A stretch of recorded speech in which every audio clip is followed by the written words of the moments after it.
Buenos días a todos y a todas, a los presentes y a los que nos seguís vía online. Hoy tenemos una nueva sesión de formación de nuestro proyecto Ética en la Facultad de Economía, formando futuros profesionales con ética. Bien, como sabéis, todo este tema de la pandemia nos ha modificado nuestras vidas, pero el lema de nuestra facultad es que la facultad no se para y no vamos a permitir que la pandemia pare nuestro proyecto.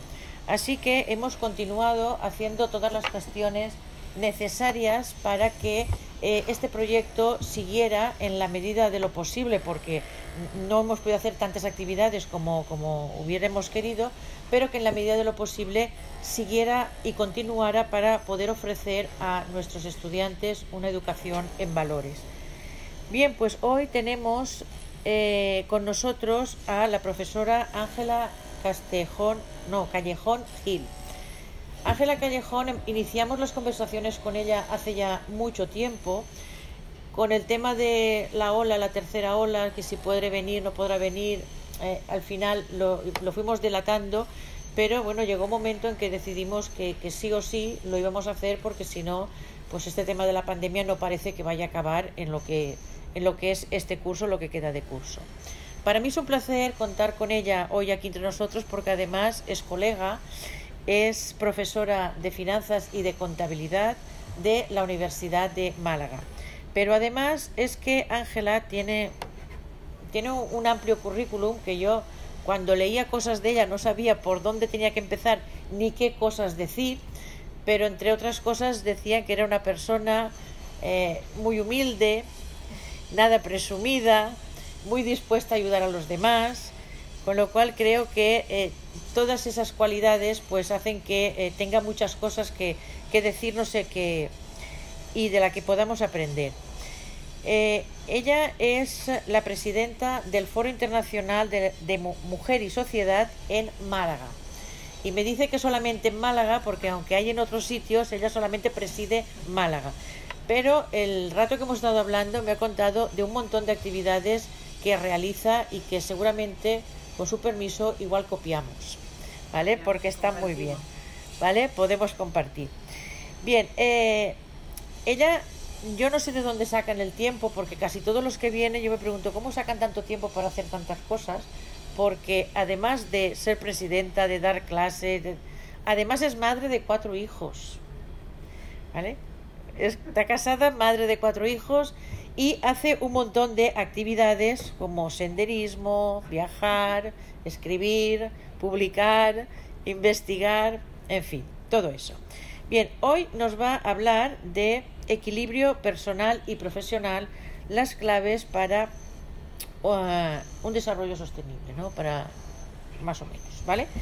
Con lo cual, lo que pretendemos es, a partir de todas las aportaciones que ella nos va a dar en el día de hoy, pues podamos incluirlo en nuestras asignaturas y podamos, sobre todo, yo creo que es mejorar, o no mejorar, sino enriquecer, ¿vale?, nuestras asignaturas con una serie de valores que necesariamente estamos obligados a transmitir y a ser ejemplo para nuestros estudiantes. Y simplemente os dejo con ella, no quiero robarle nada de tiempo, porque luego el tiempo pasa y nos quedamos con ganas de más.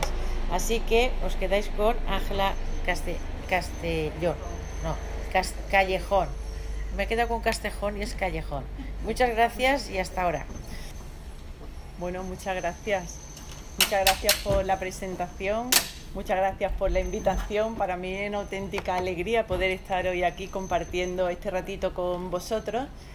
Y quiero comenzar, como no podía ser de otra manera, pues dando las gracias a la Facultad de Económicas de la Universidad de Valencia y el Instituto IECO por llevar a cabo, dentro del enorme elenco de actividades y tareas que ya de por sí tiene la facultad, pues hacer un espacio para ofrecer a los alumnos esta formación integral, no solo técnica, que me consta que salen todos los alumnos de esta universidad muy bien cualificados, sino una formación integral, que es importante, dando argumentos y dando formación también desde el punto de vista humanístico, porque si no, no sería una formación completa.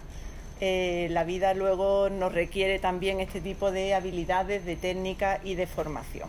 El título que hemos dado a la presentación es Equilibrio personal y profesional, porque realmente creo que apoyando en palabras de Peter Drucker, he dejado de pensar que la gestión de otras personas, especialmente subordinados, es la cosa más importante que los ejecutivos tengan que aprender. Hoy enseño antes que nada cómo gestionarse a sí mismo. Realmente son palabras que llevan a una profunda reflexión y que bien organizadas, bien llevadas y aprendiendo uno a gestionarse a sí mismo en condiciones, pues es la mejor forma quizá de conseguir ese equilibrio personal y profesional que todos deseamos.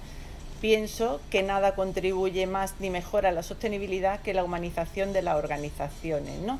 Entendiendo por humanización la capacidad que deben de tener las empresas de reconocer el valor de las personas, no como recurso, no considerando la persona para obtener un resultado, sino más bien obtener un resultado para la persona. Si somos capaces de reconocer su dignidad y su valía, pues el planteamiento, la misión y también la visión será distinto, ¿no? Aquí yo creo que la clave está un poco en preguntarse ¿para qué?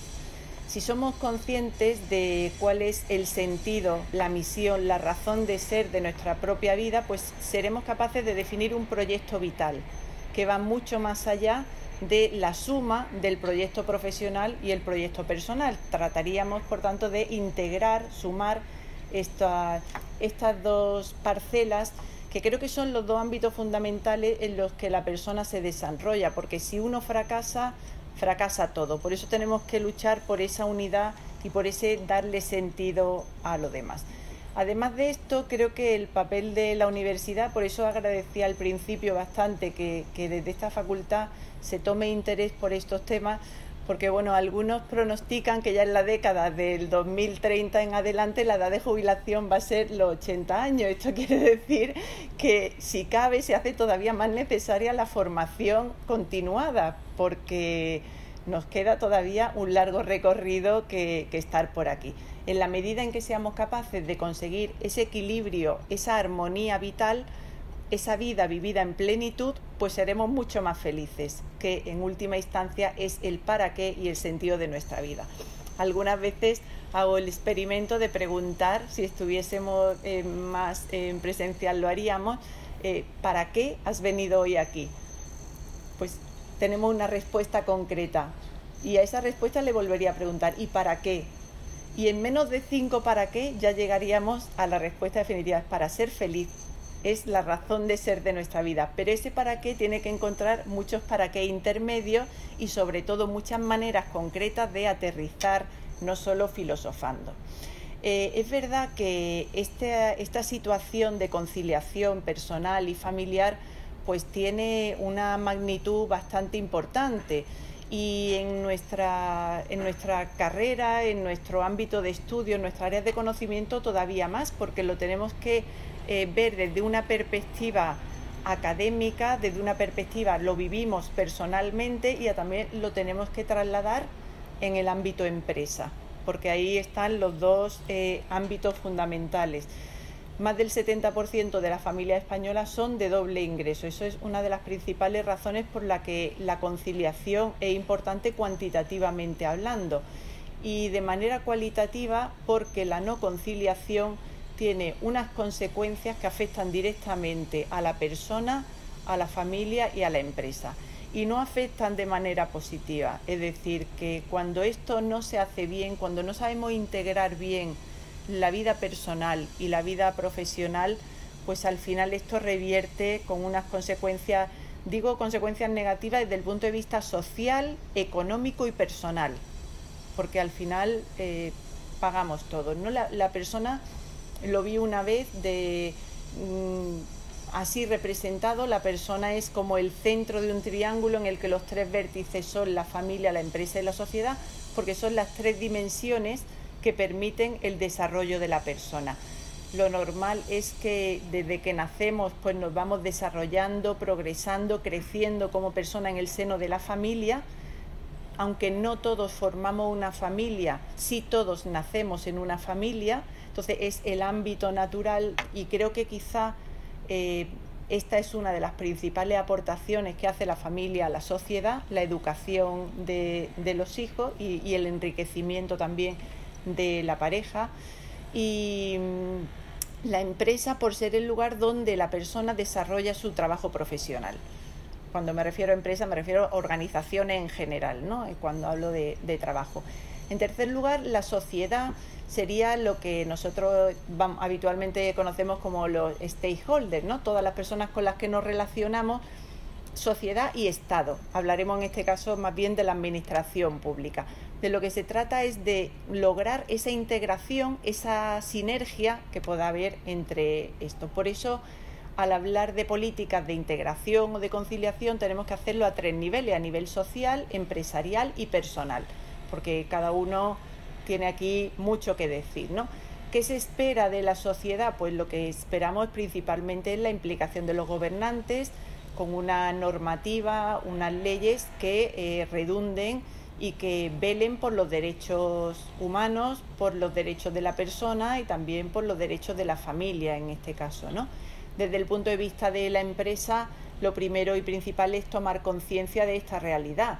El trabajo, toda la sociedad está cambiando, pero el trabajo mucho más y mucho más rápido. Entonces, o tomamos conciencia y aportamos medidas como la flexibilidad, que creo que es la variable indispensable para el tema de integrar la vida personal y familiar, y a nivel personal, desde luego, esfuerzo es la principal aportación que puede hacer la familia, aunque hay otras importantísimas como son, por ejemplo, la educación, de la cual una parte se delega, lógicamente. ¿Cómo corresponde a la administración pública afrontar esta realidad? Bueno, pues ahí no voy a entrar mucho en legislación. La Carta de los Derechos de la Unión Europea señala que la principal prioridad en política familiar es la puesta en marcha de medidas que permitan conciliar la vida profesional y familiar. Es decir, esto está por encima de políticas económicas, fiscales o de otra índole, porque realmente los Estados tienen que reconocer lo que hemos dicho al principio, que las consecuencias negativas que genera el desequilibrio interno por falta de conciliación pues son tremendas, ¿no? Y luego también señalar esta ley que ya tiene su año, pero que incluía, porque era un poco pionera, ¿no?, medidas encaminadas expresamente a favorecer la conciliación personal, profesional y familiar. Entonces, aquí ponía algunos ejemplos porque la Comunidad Autónoma de Madrid fue de las primeras, hace ya muchísimos años, en introducir algunas cuestiones concretas, dar premio a empresas flexibles, a empresas familiarmente responsables. Bueno, aquí vienen algunas de ellas. Lógicamente, a nivel empresa, todo este tipo de medidas siempre tiene que ser a partir de empresas grandes. Son las multinacionales las que tienen recursos suficientes y posibilidades no solo económicas, sino otro tipo de recursos que hacen posible todo esto. Si ya nos vamos adentrando un poquito más en el tema, observamos que hay una característica en la sociedad actual que es la fuerte caída de la natalidad. Estamos este año a niveles del año 1947, lo cual es bastante llamativo, porque esto frena muchísimo el progreso, ¿no? Y esto es consecuencia simplemente de que el trabajo es prioritario a la familia. Y claro, pues la principal consecuencia es esto. ¿Por qué? Porque la mayoría de las personas piensan que los hijos son el principal obstáculo para hacer su carrera profesional. Lejos de lo que pueda pensarse de hombre o mujer o la diferencia por género, la diferencia viene marcada principalmente por esto. Cuando se le pregunta a un niño de pequeño ¿qué quieres ser de mayor?, casi nadie te dice yo quiero ser padre o quiero ser madre. Lo normal es que un niño diga, pues yo quiero ser médico, quiero ser fontanero, quiero ser ingeniero. Entonces, cuando llegan los hijos, parecen distorsionar aquello con lo que habíamos soñado. Y parece que entonces es cuando empieza nuestro éxito a desvanecerse, porque nosotros entendemos por éxito la diferencia que hay entre lo que hemos soñado y lo que hemos logrado. Pero yo creo que en este punto sería conveniente que supiéramos distinguir lo que es el éxito objetivo del éxito subjetivo. El éxito subjetivo es el que alcanzamos cuando hacemos lo que los demás quieren que hagamos o lo que los demás esperan de nosotros. Pero cuando eso termina y el aplauso se acaba, queda como un vacío interior que no nos satisface.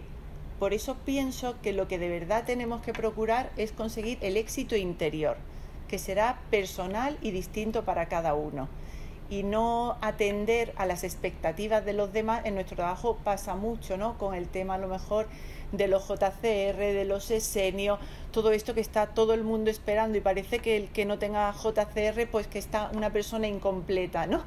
Y bueno, pues sí y no. Tenemos otras vertientes que son también la docente, la gestión. Bueno, pues tenemos que también atender a eso y personalmente pensarnos, oye, yo para mi vida, ¿qué es lo que quiero, no? Entonces, al llegar la familia, decía, parece entorpecer aquello con lo que habíamos soñado. Por eso debemos, como decía José Bonaparte, para educar bien a una persona hay que empezar educando 20 años antes de que nazca la persona. Es decir, con la educación de sus padres, porque luego vamos a ser en cierta manera responsables de qué vamos inculcando a nuestros hijos también desde pequeños, ¿no? Porque si a veces, bueno, esto hay muchos estudios, ¿no? También en orientación familiar lo vemos mucho, mucho estrés infantil y muchos fracasos y muchas, ¿cómo se dice la palabra? Bueno, que la persona se siente como defraudada consigo misma si no es capaz de conseguir todos los éxitos que sus padres le están proyectando. Y a veces pues generamos ese tipo de comportamientos. Si no machacas, te machacan. Si no hablas tanto idiomas, no va a llegar a ningún sitio. Si tú no tienes... Y claro, estamos un poco reduciendo la plenitud de la persona simplemente al aspecto profesional o económico, ¿no? Porque también luego que la profesión genere lógicamente unos recursos. Bueno, pues ¿por qué esto ocurre? Porque la mayoría de las veces buscamos el éxito fuera, porque el trabajo de la familia solo se reconoce cuando no se hace.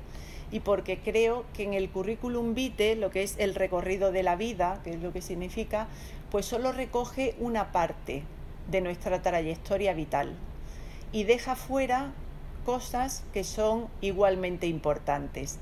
Porque en un currículum nunca he visto las horas dedicadas al cuidado de discapacitados, o el número de pañales cambiados, o el número de, ¿qué te digo yo?, de camisas planchadas, ¿no? Y todos hacemos este tipo de cosas. Es verdad que ahora ya la tendencia está cambiando y me gusta, porque en los currículums ahora están apareciendo actividades de voluntariado. Se está valorando esto bastante, lo estamos aprendiendo de los americanos, que ya lo venían haciendo tiempo atrás. Entonces sí estamos dejando paso a ir entrando un poquito en la esfera personal, ¿no? Dejar constancia de esas parcelas que también son importantes. ¿Qué se espera de la empresa? Pues mirar, en primer lugar, de la empresa lo que se espera es que reconozca el valor de la persona como persona y que reconozca el valor de las personas que tienen incorporadas, porque al final, no me gusta hablar de recursos humanos, pero bueno, capital humano un poquito más, pero lo que importa es la gestión de las personas, que sepamos dar a cada una como líderes el espacio que le corresponde y que se sientan de la mejor manera posible. Y sentirse de la mejor manera posible es sentirse bien valorado. Y para eso tenemos que conocer bien a las personas. Y siempre con las empresas, todos lo sabéis, cuando intentamos acercarnos un poco a ellas, la principal obstáculo que ponen es el coste económico que lleva la implantación de todo esto, ¿no? De temas de conciliación o de temas de mejora.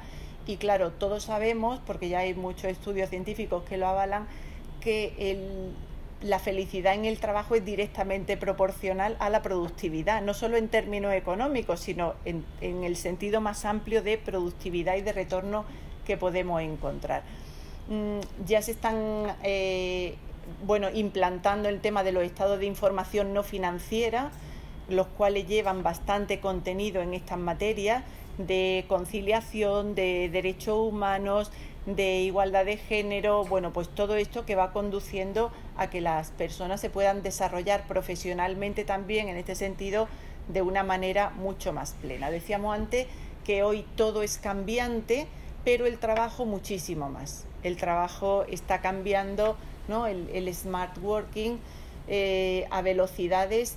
Todos somos conscientes aquí en la universidad que estamos formando a alumnos para trabajos que todavía no existen y que tenemos que prepararlo para todos. Por eso aplaudí al principio este tipo de iniciativas que forman al alumno de una manera integral, porque luego van a tener que vivir su propia vida con realismo. Es decir, que la teoría es muy bonita, pero luego en la vida hay que gestionarse bien y hay que aterrizar y hay que concretar.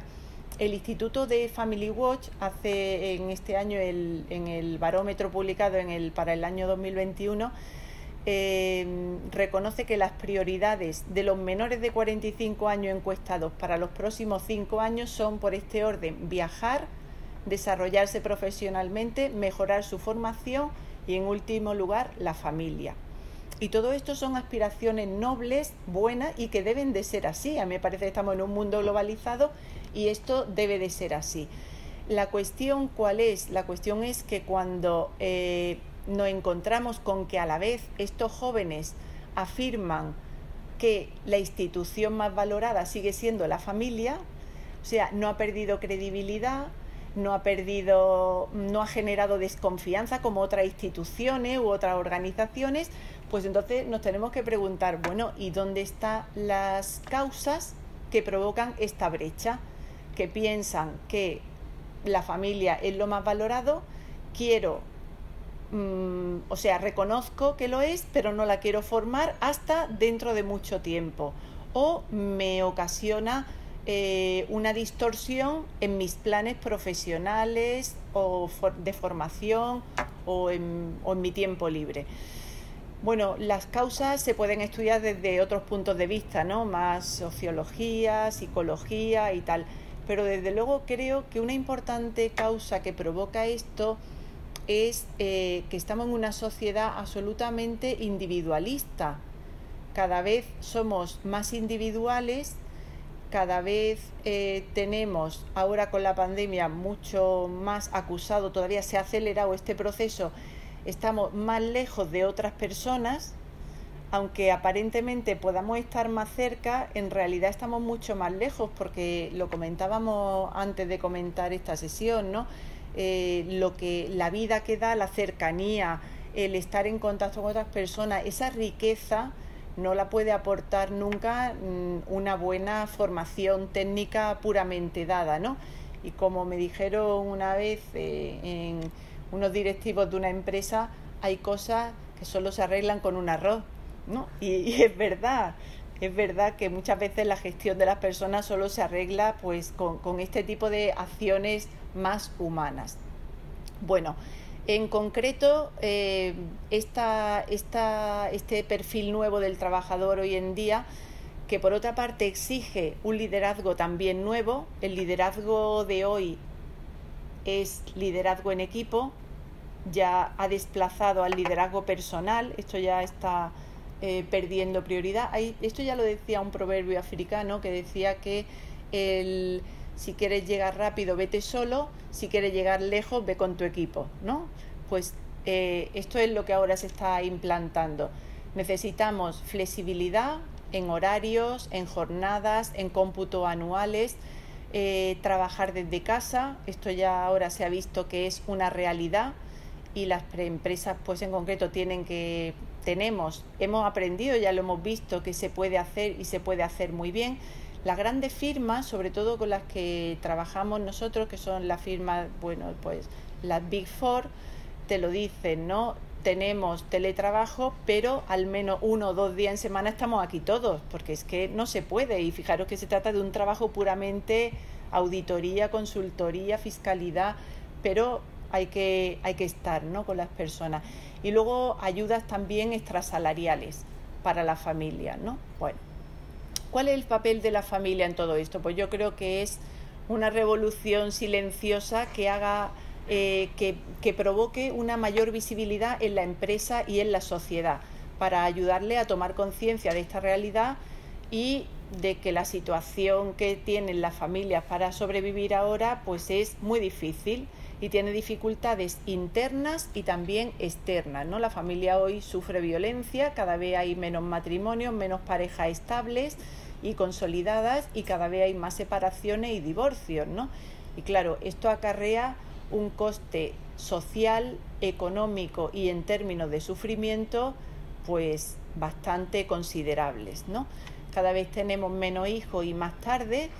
En España la tasa de divorcio se ha disparado a un 400% en relación a pocos años atrás, y según el Instituto de Política Familiar, en Europa ya hay pues más de 15 millones de niños que sufren la separación de sus padres.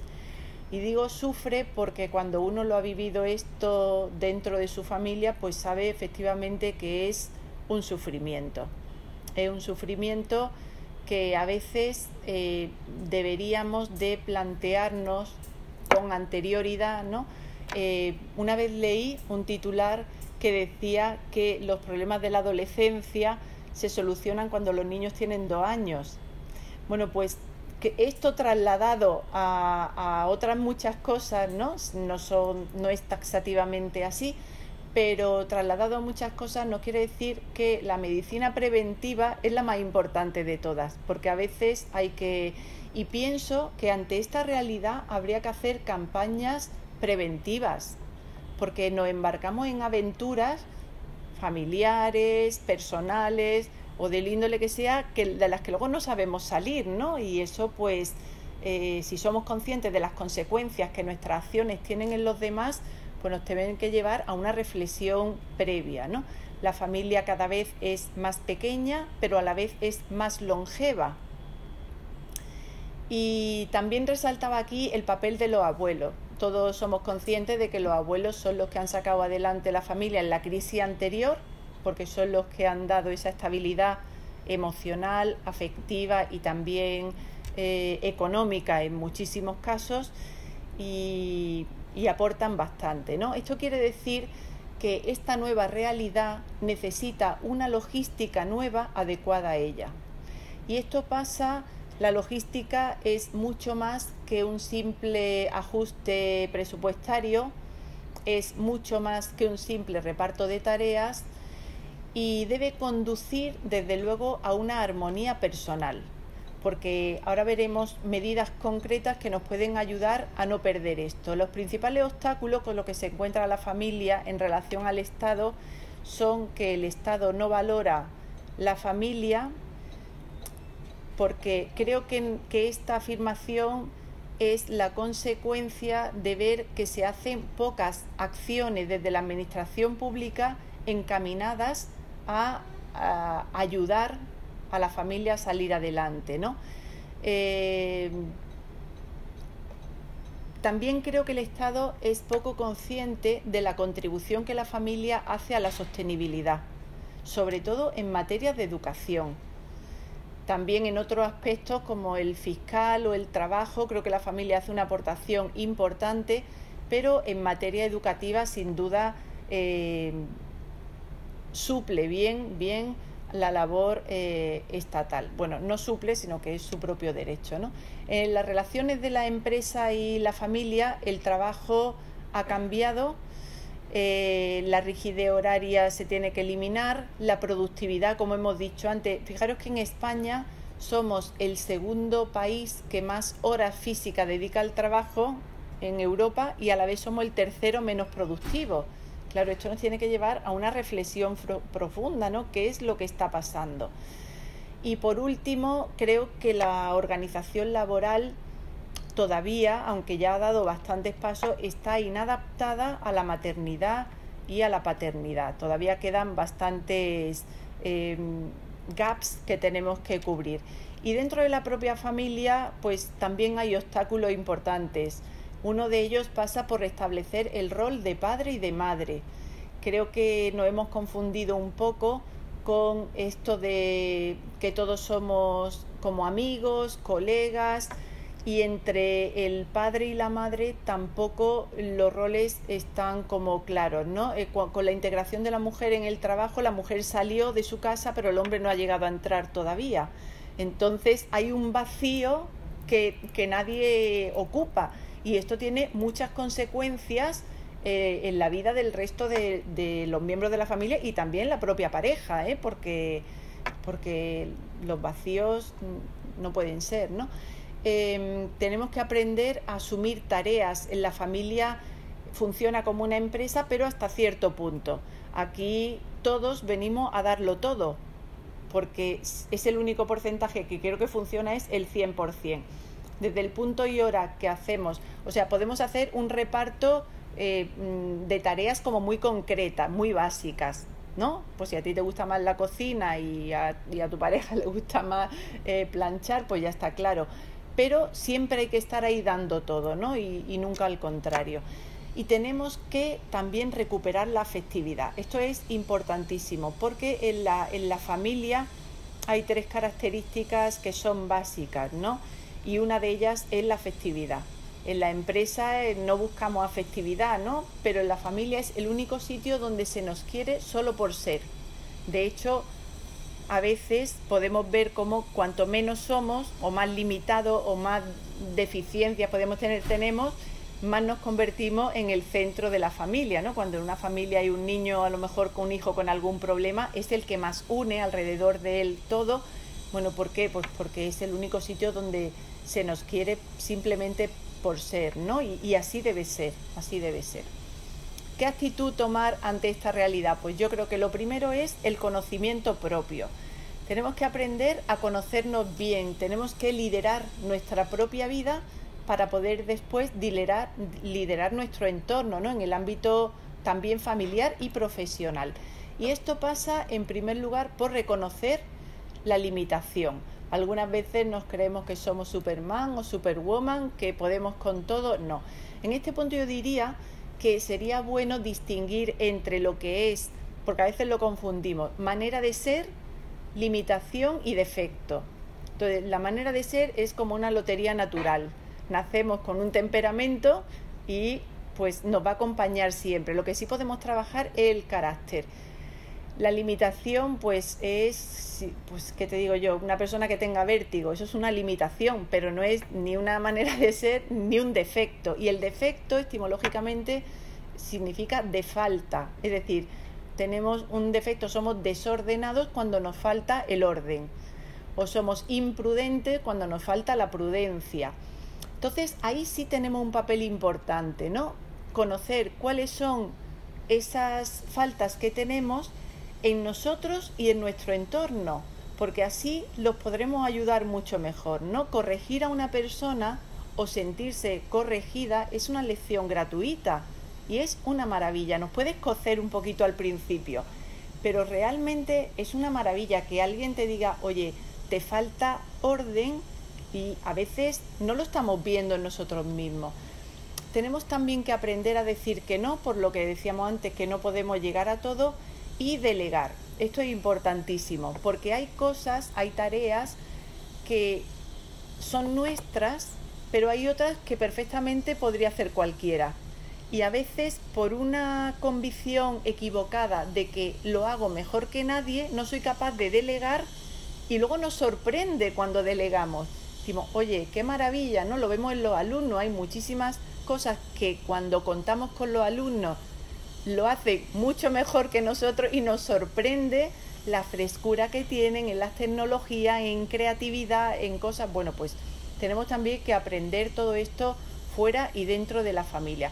y jerarquizar. Creo que el orden es la clave del éxito y tenemos que priorizar tareas, roles y personas, porque no podemos llegar a todo. Entonces también tenemos que ordenar prioridades dentro de las personas, porque no requiere la misma atención a lo mejor mi hijo que mi amiga de pádel. Sí, los dos me necesitan esta tarde, pero uno antes que otro, ¿no? Entonces esto también conviene, y algunas veces nos confundimos porque no sabemos distinguir lo importante de lo urgente y nos vamos llenando de cosas importantes que lo son, nos vamos llenando de cosas urgentes y lo importante lo descuidamos.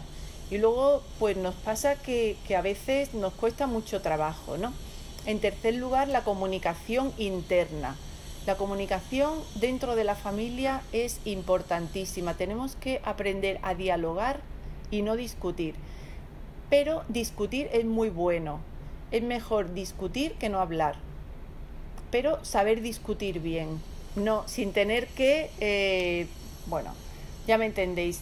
Porque en cuanto perdemos esa afectividad propia de la familia a la que me he referido antes, entonces el amor, digamos, se desplaza y con él la comprensión. Y entonces, en vez de comprender que esta persona da una mala contestación porque está pasando un mal momento, porque ya a esta hora del día tal, juzgamos la contestación.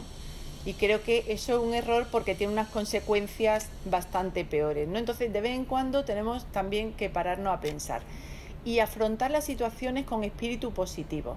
Para entender esto solo hay que pensar la cantidad de personas negativas con las que nos cruzamos al cabo del día. Y entonces uno dice, madre mía, no puede ser así, ¿no? Tenemos que tener espíritu positivo y también mucha gratitud. Gratitud. Porque yo creo que en la vida hay personas con las que nos cruzamos que a veces hay personas que pueden creerse que tienen derecho a todo, ¿no? Y otras que creen que todo es un regalo. Y las personas que creen que todo es un regalo y que realmente no lo tienen, pero como que no han hecho nada para merecerlo, son las personas felices y son las personas agradecidas. Y ante esa misma realidad, a lo mejor hay otras que están quejándose por falta de otras cosas, ¿no? Ahora en la pandemia lo hemos visto, ¿no? Y vemos cómo hay personas que se quejan de aburrimiento mientras a otras le está faltando el oxígeno para vivir. Entonces, cuando uno se aburre, pues piensa, oye, es que ojalá hay personas que no pueden respirar y estarían pensando, ojalá yo estuviera aburrida. Pues hay que ver la vida un poco con ese sentimiento, ¿no? Esto nos pasa cuando nos regalan algo o pagamos por. Si pedimos una copa, ¿no? y pagamos por ella, no, es que este no es el whisky que yo he pedido, o este no es tal, y ponemos, pues no me la han servido bien, pues tal. Pero si nos dicen, te invito a una copa, ya no ponemos pega. Pues en la vida un poco la actitud es la misma, ¿no? Si creemos que merecemos algo, nunca seremos agradecidos y por tanto tampoco felices. Y para todo esto es necesario tener la autoestima bien puesta. La autoestima es la estima propia, ¿no? El quererse uno mismo. Y para poder querer bien a los demás, tenemos que querernos a nosotros mismos. Esto es fundamental. Sin este requisito no podemos avanzar en los demás. Pero querernos no por encima de, sino querernos bien. Y en la medida en que uno se quiere bien, procura estar bien. ¿Y para qué estar bien? Para los demás. Esto en la familia, esto en el trabajo. ¿Trabajar qué es? Algunas personas lo pueden interpretar como un castigo. Trabajar es servir. Si nosotros estamos bien, serviremos mejor.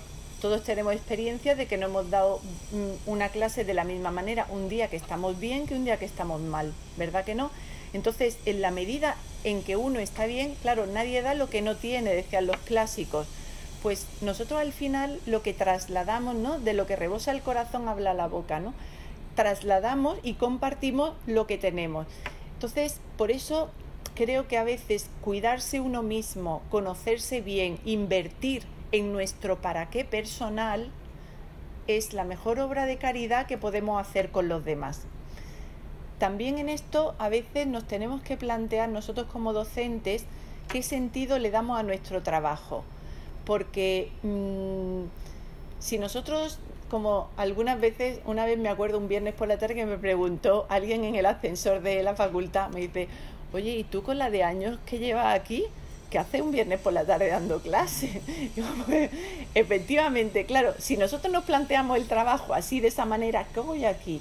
Borrando pizarras después de 20 años, sigo corrigiendo exámenes, sigo tal, no, o nos lo podemos plantear, madre mía, tengo aquí delante a 50 personas que van a ser pues inspector de Hacienda, van a trabajar en el Banco de España, directores financieros, van a ser personas, padres de familia, con una trayectoria, claro, nuestra dimensión de trabajo cambia radicalmente. Si somos capaces de tener un para qué superior, nuestro cómo será distinto, ¿no? Esto ya lo decía Víctor Frank. Bueno, pues las consecuencias de esa no conciliación, de no tener esa unidad de vida, se manifiestan a nivel personal y a nivel laboral, ¿no? En la familia, pues hay un desequilibrio personal, hay muchas rupturas familiares, niños en manos de otros, baja natalidad, y en el trabajo pues también hay mucho estrés y las consecuentes depresiones. Mirad, el estrés no es malo, un poquito de estrés siempre es bueno. Yo recuerdo a mi director de departamento que decía, el día que no estés un poquito nerviosa antes de empezar una clase es que ya no estás siendo buena profesora, porque ya te dará igual. Bueno, pues esa dosis pequeñita de estrés que todos necesitan es bueno. ¿Qué ocurre? El estrés viene generado por el miedo a qué va a pasar. Y cuando ese miedo a qué va a pasar nos desborda, porque ya perdemos esa inseguridad, perdemos esa consecuencia de esa autoestima, entonces ya al final se convierte en la depresión que nos hace caer y al final pues perdemos en todo, ¿no? Absentismo laboral, menos rendimiento, baja productividad, pues el síndrome del burnout, todo esto, ¿no? Y eso lógicamente pues genera mucha infelicidad, ¿no? Entonces la clave, y ya para terminar, la idea es decir simplemente que esta realidad la tenemos que experimentar nosotros en nuestra vida, ¿no? Porque esto no es fácil, se dice y con educación y generosidad pues se escucha, ¿no? Pero vivirlo el día a día es muy complicado, es muy difícil, porque no terminamos nunca de aprender a gestionar bien nuestro tiempo. Y gestionar bien el tiempo, como hemos dicho antes, es la clave para esto, ¿no? Pero nosotros, a nuestros alumnos de economía, de empresa, van a estar en el mundo de la finanza, tenemos que enseñarle que esta realidad es asequible, que esta realidad es posible. ¿Por qué? Porque lo vamos a hacer desde la perspectiva empresarial y desde la perspectiva humana, como personas. Y hay que decirles la verdad a los alumnos y hay que formarlo integral así para que luego sepan reaccionar desde dentro y desde fuera y sepan gestionar no solo al equipo profesional con el que vayan a trabajar, sino también a su propia familia, ¿no? Leopoldo Abadía, tuvimos la suerte, este profesor del IES, de tenerlo en la facultad y en Málaga un día, y decía que él, cuando no sabía cómo gestionar algo en su empresa, pues que volvía a los orígenes de la economía, Oikonomos, que es la administración del hogar. Entonces pensaba, mi mujer esto ¿cómo lo solucionaría? Y él trasladaba la gestión de su casa, de su mujer, a la empresa, y decía que casi siempre le daba buen resultado, ¿no? Bueno, pues partimos para llegar a todo esto de liderarnos bien a nosotros mismos, con la certeza de que la familia y el trabajo son compatibles, no son contrapuestos, y que por tanto deben procurar enriquecerse mutuamente, ¿no? Es verdad que las personas, cuando progresamos y nos desarrollamos en nuestro trabajo, pues también ganamos muchas virtudes, ¿no? Porque ganamos en compartir, en generosidad, en ceder, en rendir el juicio, en muchas cosas. Y entonces decimos, oye, pues todo esto luego revierte en mi familia, porque me enriquece a mí como persona. Y a la vez, ¿no? También compartir la vida con nuestra pareja, con nuestro hijo, con nuestro cuñado, pues todo eso también nos hace ganar muchas virtudes, ¿no? De paciencia, de comprensión, de ceder, muchas cosas que nos van enriqueciendo y luego nos ayudan. Hay muchas empresas americanas que para la contratación de equipos directivos se fijan y prefieren mujeres con hijos. ¿Por qué? Pues porque saben gestionar mejor el conflicto, el tiempo, las prioridades. Bueno, pues es una manera también de liderar completa, ¿no?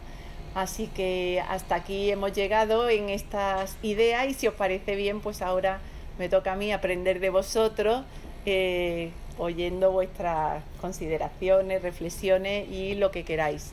Muchas más cosas me hubiera gustado decir porque ya sabéis que... Y quien quiera, pues ya... Muy bien. Ya pregunte. Perfecto. Hay un chat, en el chat hay un comentario. Ah, sí.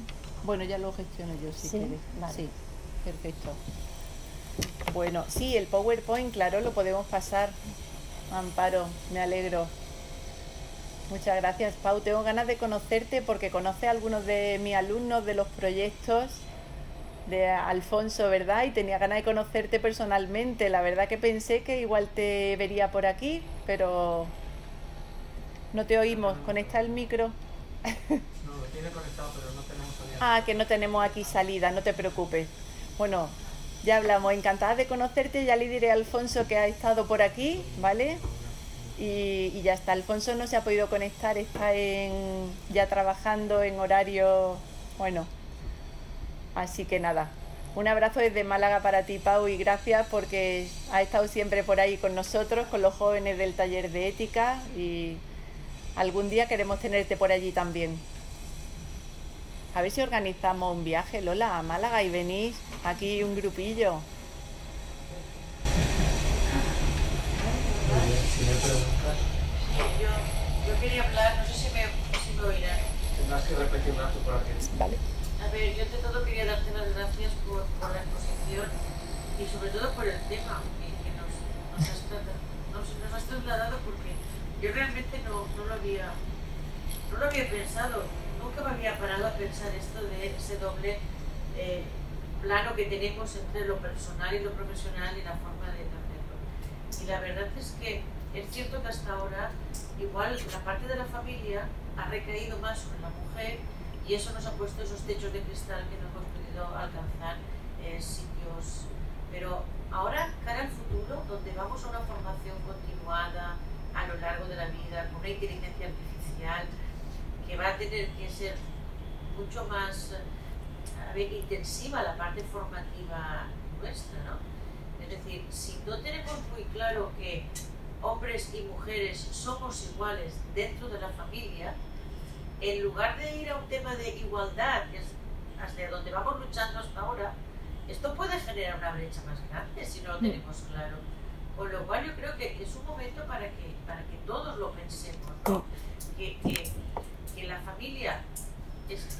Yo o sea, me identifico mucho con el tema de la familia porque para mí la familia es pues eso, el plan en el que haces todo en esta vida, es que es así, es lo primero. Eres tú misma.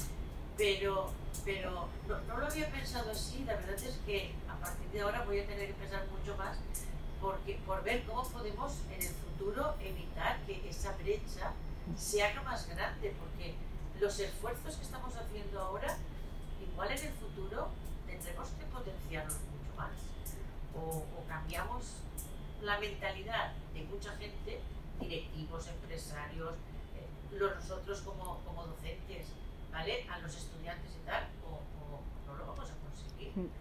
Yo creo que no, que en el futuro, donde hay trabajos que no sabemos ni cómo van a ser, que van a requerir de muchísima más tiempo, yo creo que se va a complicar. Nada, yo te agradezco muchísimo esto porque me has abierto ahora un espacio más para que yo tenga cosas que pensar. Sí. No tenía mayor faena. De eso se trata, de eso se trata.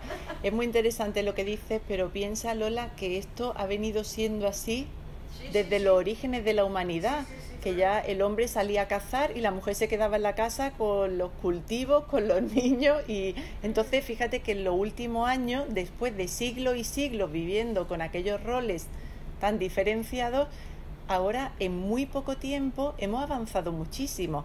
Entonces hay que ir, bueno, rápido, pero sobre todo consolidados, y que la cuestión esta se vaya llevando a cabo en condiciones, ¿no? Y que no por reivindicar ciertos derechos vamos a estar mejor.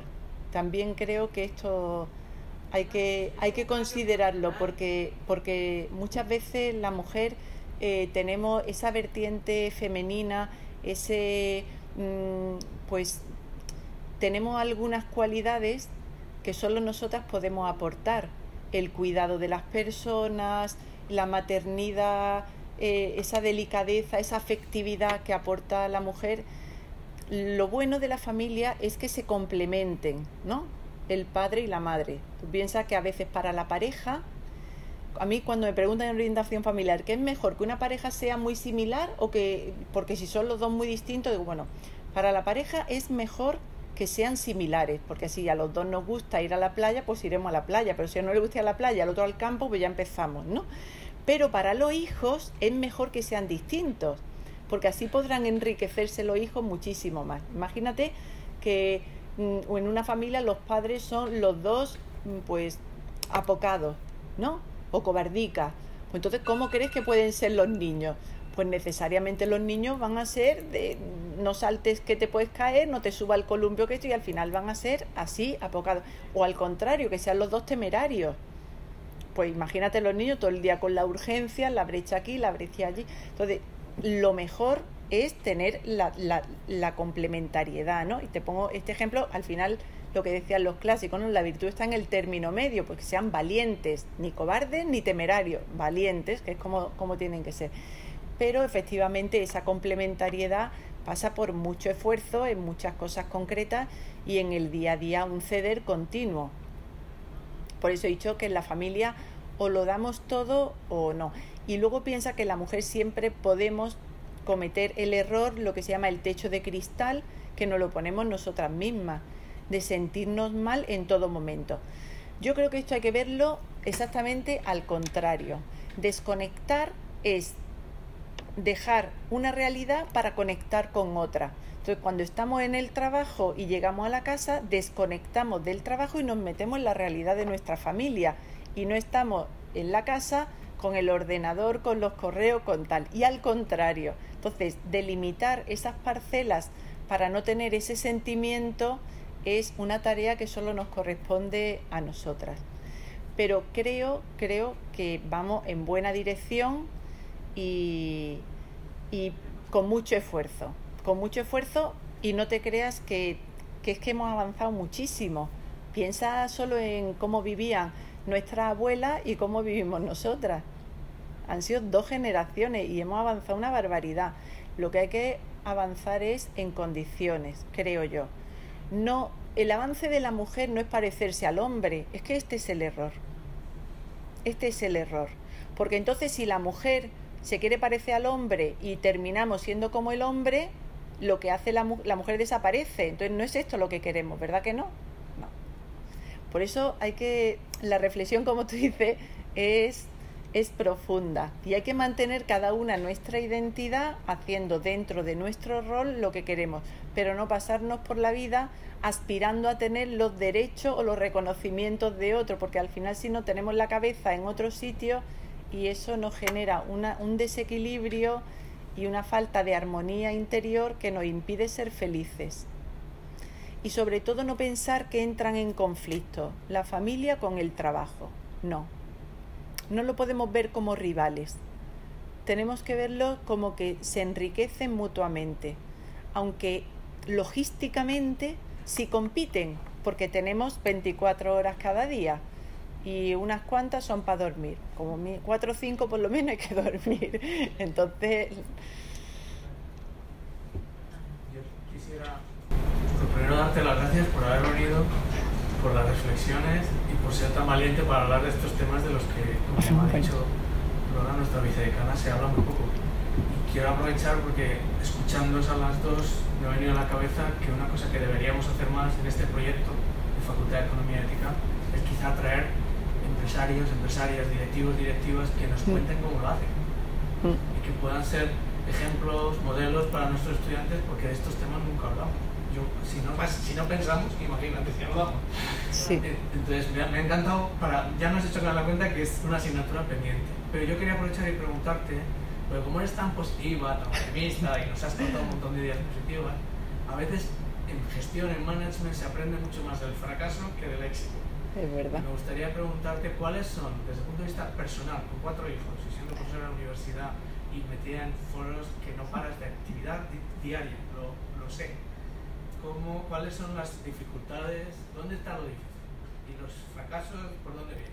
Que nos cuentes un poco desde el otro lado. Pues con mucha renuncia personal a muchas cosas, es que esa es la verdad, porque renunciar es elegir, y cuando uno elige es libre. Entonces cuando está renunciando a algo en beneficio de otras cosas, pues está siendo libre plenamente, ¿no? Pero sí, se pasa mal, porque aunque nos gusta todo lo que hacemos, no podemos hacer todo lo que nos gusta, y siempre hay cosas que se va dejando una en el camino. He llorado mucho, muchas cosas. Recuerdo un día, a nivel personal, la etapa más difícil fue cuando nacieron mis 3 hijos mayores. En 4 años tuve 3 hijos, leí la tesis, saqué la plaza de titular de escuela. Entonces lloraba casi todos los días. Y para poder hacer esto, ¿qué hacía? Pues pasar frío, porque si me paraba a estudiar calentita me dormía. Entonces mi truco era pasar frío. Entonces me ponía los pies fríos para no dormirme y poder avanzar en cosas. Y la lección pues me la dio mi hija con 2 años. Un día me quedé en mi casa porque yo tenía un director de departamento que era un visionario. Entonces, al poco de empezar a trabajar con él, me dijo: si quieres trabajar, no vengas. Entonces yo pensé primero, qué rarito es este señor, y después pensé, con lo listo que es, será por algo. Bueno, pues entonces me quedé, en los días que no tenía clases, me quedaba en mi casa a estudiar y a trabajar. Y un día, recuerdo, con 2 años, mi hija pequeña tenía 2 años y llamaba a la puerta y lloraba: mamá, sé que está ahí, o 2 o 3, pero ella sabía que yo estaba ahí y lloraba. Entonces yo, de verla a ella llorando, que no podía estar con ella, me puse a llorar también. Entonces las dos llorábamos, cada una al lado de la puerta. Entonces yo pensé: mira, Ángela, eres tonta, definitivamente tonta. O sea, o te pones a trabajar y dejas de llorar, que para eso estás aquí encerrada, o dejas de llorar y sales y estás con la niña, porque, o sea, no tiene sentido que no estés con ella para seguir llorando. Entonces comprendí que gran parte está en la mente y que tenemos que decidir con frialdad qué es lo mejor. Nosotros tenemos inteligencia, voluntad y corazón. Entonces, todo está dañado porque no somos perfectos, pero la inteligencia es la más lúcida de todas. Entonces, la inteligencia nos dice lo que está bien y lo que está mal. La voluntad nos ayuda a ejecutarlo, pero a veces, aun sabiendo que algo está bien, lo hacemos mal, ¿no? ¿Cuántas veces nos dicen que esto engorda o que fumar y lo seguimos haciendo, ¿no? Y luego está el corazón, que te lleva por otro sitio y que es como el loco que está por aquí y lo tenemos que ir sujetando, porque si no es el más travieso de todos. Entonces hay que tener la frialdad suficiente como para que una vez que has decidido, esta es la estrategia, y ahora hay etapas de la vida, por eso no hay reglas generales, porque hay personas que le va mejor una estrategia, a otra y a cada uno distinto. Y también dentro de la propia vida de cada uno hay etapas de más exigencia, de más sufrimiento, y otras que parece que todo empieza a florecer, ¿no? Yo también, es verdad que aparte de esto he tenido el apoyo de mi marido, que ha sido un apoyo más afectivo que efectivo. Pero siempre me decía una frase que a mí me impulsaba: reina, tú vas a triunfar. Esto no sé cuándo será realidad, pero él así me impulsaba. Entonces yo me lo creía y seguía. Bueno, pues como cuando uno se conoce, pues sabe lo que necesita el otro. Por eso esto de la falta, mi mujer que tiene la autoestima ahora caída, que ve que no puede, pues yo le aumento la autoestima, pues ya está. Y así nos hemos ido compenetrando. Pero mucho esfuerzo, y luego también he tenido claro en la vida una cosa que me ha ayudado mucho, y es que yo he tenido siempre como muy claro en la cabeza que había cosas en mi vida que podía hacer a cualquier edad, y había cosas en mi vida que solo podía hacer en un determinado momento. Entonces yo sabía con 30 años que estaba en la edad de todo, Tenía muchas ganas de divertirme, de tener hijos, de ser mujer, de salir, de ser madre, de profesionalmente comerme el mundo. Tenía ganas de todo. Entonces tenía que decir, bueno, ¿qué puedo hacer ahora y qué puedo esperar? Porque todo no me daba tiempo a hacerlo. Entonces eso sí he tenido muy claro que, porque cuando decía Lola, es que tiene 4 hijos, ya, pero es que los hijos no son el número, es la edad. Entonces, lo que exige de los hijos es a ciertas edades. Entonces, a ciertas edades exigen todo. Luego ya no te piden que los lleve al fútbol ni a los cumpleaños. Ya quisiera una y no nos deja. Le digo, mira, ya a esa discoteca a verte bailar. ¿Qué dices, mamá? Pues ya no. Sin embargo, de pequeño hay que llevarlo, ¿no? Bueno, haciendo malabares, ¿no? Es como siempre hay una bola en el aire. Pero si la bola de la familia es de cristal, si se te cae, ya se ha roto. Las demás bolas da igual. Podemos cambiar de trabajo muchas veces, podemos cambiar de tarea, podemos cambiar de vivienda, incluso de grupo de pádel, pero de familia no podemos estar cambiando siempre, porque eso sí es haber fracasado. Uno no forma una familia para que le salga mal, uno forma una familia para que le vaya bien. Entonces, no es fácil. Siempre hay una bola en el aire, Manuel.